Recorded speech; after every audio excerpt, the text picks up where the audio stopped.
guru lainnya. Kita ke kabar selanjutnya, pemirsa. Ratusan guru dari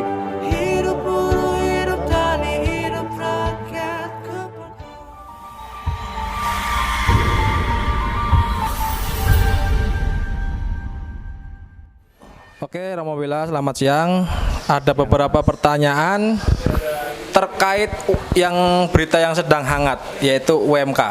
Kenapa kok UMK tahun ini nggak naik? Adapun naik cuma 1%. Itu kenapa, Mo? Ya, pertama yang namanya UMK itu sebenarnya tidak atau bukan kenaikan, tapi penyesuaian. Ya, jadi selama ini kita salah kaprah kalau ngomong upah minimum naik, upah minimum naik tinggi, itu salah kaprah. Yang benar itu adalah setiap tahun itu UMK itu disesuaikan.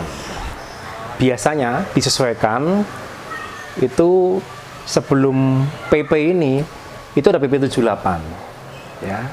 Disesuaikan sesuai inflasi dan pertumbuhan ekonomi. Nah, tahun ini ada PP baru turunan dari Undang-Undang Cipta Kerja.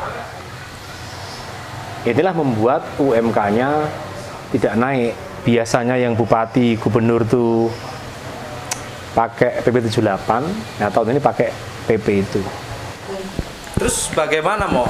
Soalnya kan Serikat Buruh ini sudah berjuang semaksimal mungkin ya. Tapi kenapa kok hasilnya tuh dalam tanda kutip tuh kok tidak ada gitu loh. Silahkan, Mo.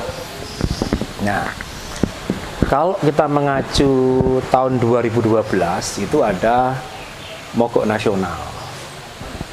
Nah, Mogok Nasional 2012 itu untuk meningkatkan upah minimum ya di kabupaten dan kota. Sebenarnya sama-sama, tahun ini pun juga perjuangan ini gembar-gembornya kan juga Mogok Nasional untuk meningkatkan UMK juga, upah minimum. Tapi kok hasilnya dirasa masih kurang pas gitu ya dari keinginan para buruh itu. Pertama, beda Mogok Nasionalnya. Atau mungkin sekarang ya belum ada Mogok Nasional. Yang namanya Mogok Nasional itu kan buruh-buruh keluar dari pabrik, stop produksi, kemudian ke tempat-tempat umum gitu ya, menyampaikan aspirasinya tentang kenaikan atau penyesuaian UMK. Nah, di tahun ini kita nggak melihat itu. Tidak ada pabrik itu stop produksi buruh-buruhnya. Adanya cuman perwakilan dari yang demo ke bupati, ke Sentul itu, ke Simpang Sentul ya. 2012 itu yang ke Simpang Sentul itu semua buruh stop produksi, kemudian ke situ semua. Nah, sekarang enggak. Yang ke situ cuman orang-orang yang pulang kerja bahkan. Jadi jam 4 pulang kerja digiring ke situ gitu. Teriak-teriak di situ. Lah, terus gunanya apa? Ya, kalau buruh itu pengen menang, harusnya mengulang tahun 2012. Ya, di mana dia stop produksi semua buruh-buruhnya, kemudian keluar ke tempat-tempat kerame gitu, tempat-tempat pemerintahan setempat. Kita sampaikan dengan seperti tahun 2012, kita tidak anarkis, kita sampaikan dengan damai, dengan happy aja, dengan gembira. Nah, sekarang juga disampaikan, banyak juga kan buruh yang malah joget-joget di depan gerbang itu, malah joget-joget ya kan. Itu ngapain joget-joget depan gerbang?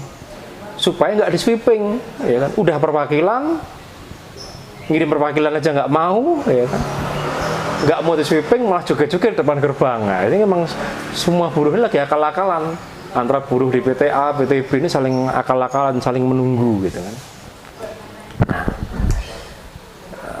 dan bedanya kalau tahun 2012 Mogok Nasional itu kan benar-benar dibentuk panitianya dari 3 konfederasi besar kumpul itu mengajak federasi-federasi non-konfederasi untuk membuat kepanitiaan bersama tentang kepanitiaan, terus dibentuk bareng-bareng tentang stop produksi mogok ini. Ya karena kalau kita nggak stop produksi, pengusaha tidak terganggu, ya kan. Tapi kalau kita stop produksi, pengusaha kan terganggu, dia nggak ada produksi, dia rugi, akhirnya bisa kita ajak kompromi. Ingat ya, Undang-Undang Cipta Kerja ini masih ada pasal yang menyatakan upah di atas UMK, asal ada kesepakatan antara serikat pekerja dan pengusaha. Ya toh? Nah, itu masih bisa ada kesempatan kita, meskipun UMK-nya nggak naik, tapi kita masih punya kesempatan upah di atas UMK. Itu mungkin besarnya lebih gede dari penyesuaian UMK ini kalau ada penyesuaian. Nah, berikutnya adalah kasih saran saja ya. Harusnya daripada buruh minta 10% yang nggak jelas angkanya dari mana, pemerintah juga 1% atau nggak naik, yang nggak jelas itu angkanya dari mana. Mending kita balik ke seperti sebelum era PP 78, yaitu survei pasar.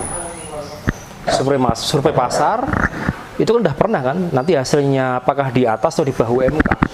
Kalau ternyata survei pasar UMK KHL kebutuhan hidup layak di daerah itu di bawah UMK, ya berarti UMK-nya nggak perlu naik. Tapi kalau ternyata surveinya itu di atas, ya pemerintah juga harus ngerti itu. Jadi itu salah satu cara supaya kisruh penyesuaian UMK ini segera selesai dan Indonesia segera perekonomiannya membaik. Terima kasih.